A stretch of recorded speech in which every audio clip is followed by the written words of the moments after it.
बंधुगण freedom of speech ना रे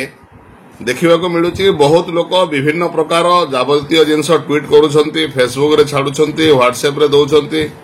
इंस्टाग्राम रे दौरान सोशल मीडिया रे दौरान किंतु एबे सुप्रीम कोर्ट कर एक बहुत माने भल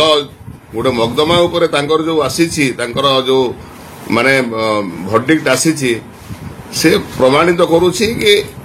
जाछाता ट्वीट कहीं कहारी एगेन्स्ट करें नहीं जाछाता प्रकार कथबार्ता फेसबुक रे दे पारिबे नहीं जाछाता कथा सोशल मीडिया रे छाड़ी पारिबे नहीं मिछ कथा लिखि पारिबे नहीं जहाको पारि ताहाको टार्गेट करिकरी तांको बदनाम करि पारिबे नहीं बेइज्जत करि पारिबे नहीं जदि करिवे तेबे नेहा सिंह राठौर जे कि जणे बहुत बड़ फोक सिंगर तांकर भलिया अवस्था से भोगिबे तांकर विरुद्ध रे क्रिमिनल एक्शन हबो। घटनाक्रम जितेबले पहलगाम अटैक होइथिला सेतेबले समस्त जानिथिबे जणे इंडियार बहुत नामी दामी फोक सिंगर नेहा सिंह राठौर सी देशर प्रधानमंत्री Narendra Modi central government against BJP party against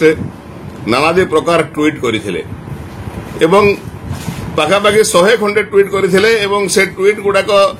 बहुत डिफामेटरी वार्ड मध्य थिला सेथिरे बहुत चर्चित जिनस देइकरी से चर्चा को मध्य आसीथिले आसीबारे सक्षम होइथिले किंतु सेही समय रे जणे उच्च शिक्षित युवक तांकर नारे हजरतगंज थाना लखनऊ रे गोटे एफआईआर फाइल करथिले अंडर सेक्शन 196 197 302 152 353 बीएनएस रे एवं परे से जेतेबेले रजिस्ट्रेशन हला एवं इन्वेस्टिगेशन को गला इन्वेस्टिगेशन ऑफिसर इन्वेस्टिगेटिंग ऑफिसर मध्य परे तांकर सेथिरे 152 156 बीएनएस ऐड करथिले ये सब दफा गुडाक बहुत संगीन दफा एवं एथिरे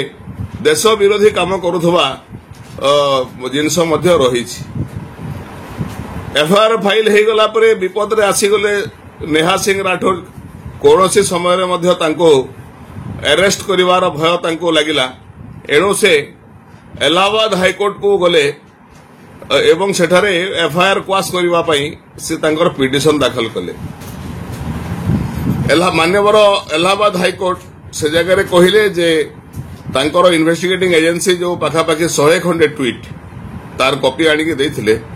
से आनिके देखिले जे मान्यवर इलाहाबाद हाईकोर्ट कहिले जे एथिरे इन्वेस्टिगेशन निहाती भाव रे हेबार दरकार एवं कोनोसी हिसाब रे मध्य एही स्टेज रे जेतेबेले इन्वेस्टिगेशन चलीची एही स्टेज रे एफआईआर क्वाश करा जाय परिबो नाही एवं तांकर जो प्रकार मोटिव तांकर जो लेखा एवं लेखार शैली लेखार भाषा से निश्चित भाव रे गोटे प्राइमा फेसी केस कंस्ट्रक्ट करूची एहा कहि कि से सेठारे रिजेक्ट कर देथिले एवं डिसमिस कर देथिले पिटिशन को 19 सेप्टेम्बर 2025 रे इलाहाबाद हाईकोर्ट रे एफआईआर क्वाशिंग पिटिशन रिजेक्ट हला परे जे कि नेहा सिंह राठौर से आसिले सुप्रीम कोर्ट को एवं सुप्रीम कोर्ट रे जेति कि देशद्रोही अपराध रे जेति लोक नारे केस हुए जे भली भाबरे तांकर वकील थांती ठीक सही ढंग रे मान्यवर वरिष्ठ वकील कपिल सिबल मध्य तांकर एडवोकेसी नेले एवं सेठारे से एडवोकेसी नेला परे गोटे फॉर्म हला justice honourable justice GK Maheshwari एवं ऑनरेबल जस्टिस बिश्नोई कर गोटे खंडपीठ हला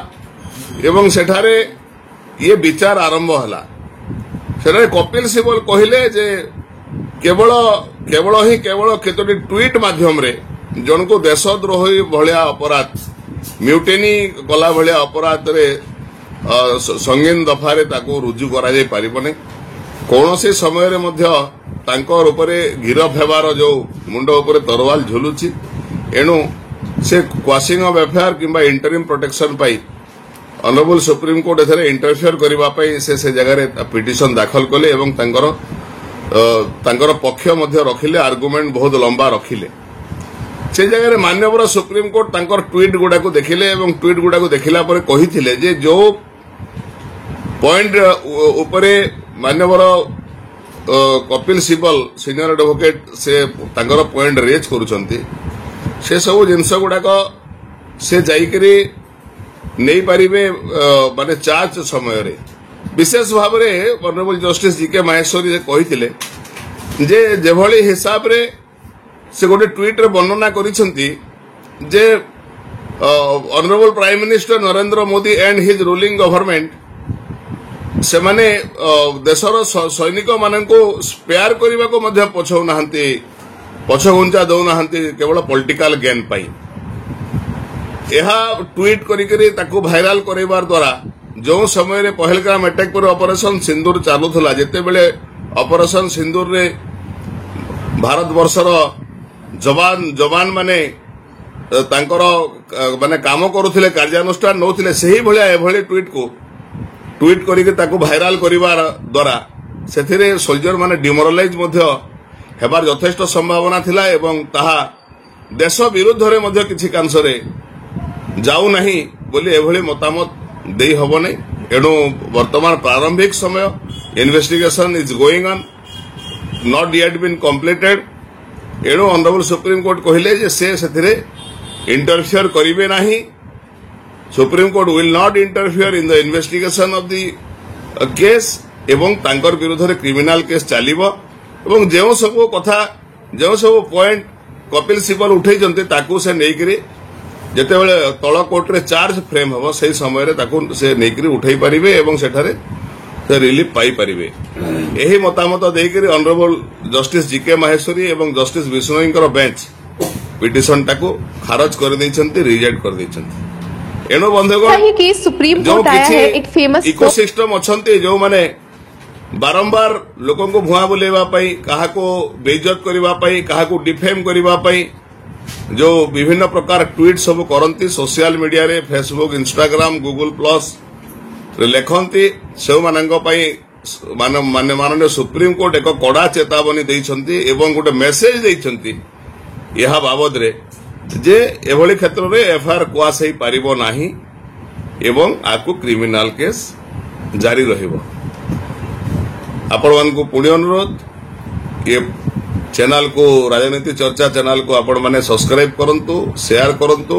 एवं निजर बंधु मानन को पठांतु बहुत बहुत धन्यवाद नमस्कार।